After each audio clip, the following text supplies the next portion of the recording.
मैं कई महीनों से तड़प रहा हूं, प्रभु मेरी सुन लीजिए। और वो एक दिन आपका सुनेगा और आपको उत्तर देगा।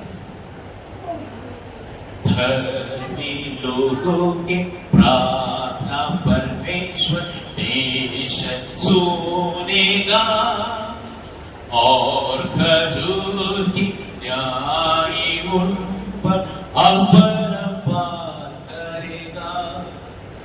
एक प्रार्थना करने वाला परमेश्वर मनुष्य प्रभु से प्रार्थना करना, वो धर्मी का प्रार्थना परमेश्वर सुनता है। वो पापियों के प्रार्थना सुनता है, पाप से नहीं। पाप से वो घृणा करता है, लेकिन पापियों से वो प्रेम करता है। जब हम प्रार्थना करेंगे वो हमारी प्रार्थना को सुनेगा और वो उत्तर देगा। इसलिए निराश नहीं होना है, कभी भी निराश नहीं होना है। कभी भी अपने आप को मत रोकिए कि भाई बहुत हो गया, बहुत मैंने दुआ करी, बहुत मैंने प्रार्थना किया। एक दिन परमेश्वर आपकी प्रार्थना सुनेगा और वो उत्तर देगा। आप चंगाई पाएंगे, आपको वो आशीष मिलेगा जो मन्नतें आपने मानी है, जो प्रार्थना आपने करी है। प्रभु आपको उत्तर देगा, आपकी प्रार्थना को सुनेगा। वो आपको कभी निराश नहीं करेगा। बशर्ते हमें प्रभु के पास में हमेशा आना है, हमेशा प्रार्थना करना है विश्वास के साथ में। प्रभु अपने वचन में लिखा है, अभी हमने पढ़ा यहां पर 121 में,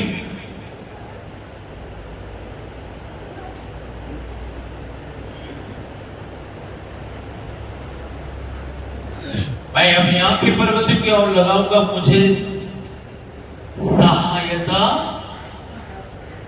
कहां से मिलेगी। मैंने ऊपर देखा और प्रार्थना किया, मैंने अपनी आंखें ऊपर देखा और कहता है कि मुझे सहायता परमेश्वर की ओर से मिलती है। जब आप प्रार्थना करेंगे तो परमेश्वर आपको सहायता करेगा, वो आपको मदद करेगा, वो आपको आशीष देगा, वो आपकी रक्षा करेगा, उत्तर देगा वो। और निरंतर प्रार्थना करेंगे। वचन कहता है कि वो मेरा ही रक्षक है, परमेश्वर मेरा रक्षक है। वो मेरे प्रार्थना को सुनेगा और मुझे उत्तर देगा। क्योंकि कई बार हम प्रार्थना करने के लिए भूल जाते हैं। आप लोग भूल जाते हैं प्रार्थना करने के लिए। प्रभु से मांगिए, प्रभु मुझे आशीष दे कि मैं ना भूलूं प्रार्थना करने के लिए, प्रभु से बातें करने के लिए ना भूलूं। जैसे आप सुबह उठते हैं तुरंत आप प्रभु को धन्यवाद दीजिए। क्या आपने आज परमेश्वर को धन्यवाद दिया? हालेलुया। सबों ने किया। आप जानते हैं प्रभु आपको आशीष दे।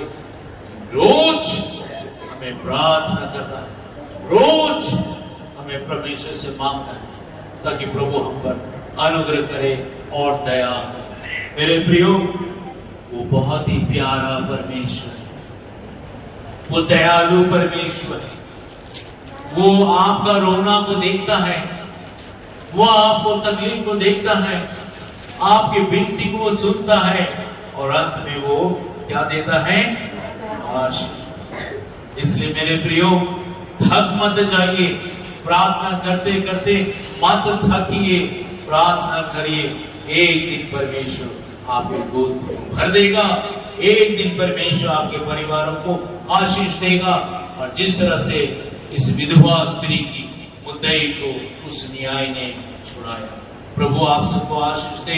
मैं इस छोटी सी बातें से ही आपको आज मैं एनकरेज करना चाहता हूं कि आप प्रार्थना में जीवन बिताएं। इस वक्त हम थोड़ा समय प्रार्थना में बिताएंगे और आइए हम लोग खड़े हो जाए, जो खड़े हो पाएंगे, सब नहीं, हम लोग खड़े हो जाएंगे।